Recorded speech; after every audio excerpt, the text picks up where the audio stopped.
雨季就要来到，宜兰渔主村首先关心水利局伫防水的准备，其中河头溪4边的工程中，因为顶有新河装单的后续，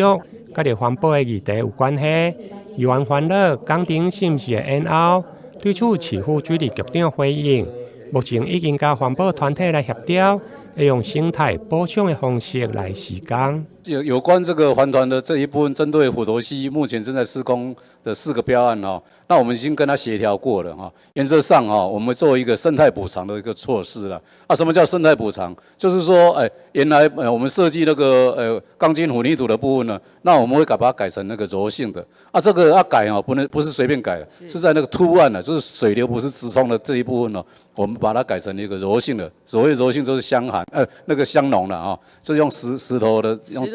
石龙做起来的这一部分另外呢，就是针对我们已经有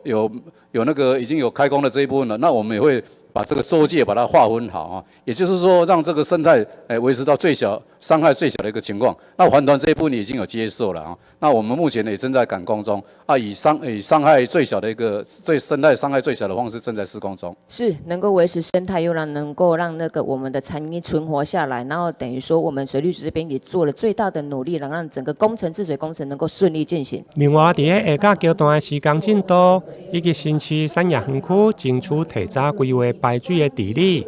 宜兰强调卫星1号的排水拓宽，甲着 A2 分洪道的建设，将大幅度来提升新化地区的防灾能力。同时，宜兰嘛呼吁市民，希望莫随意将水沟挂来砍掉的，以免影响着排水，造成积水的现象。台南新闻林跟杨顺怀采访报道。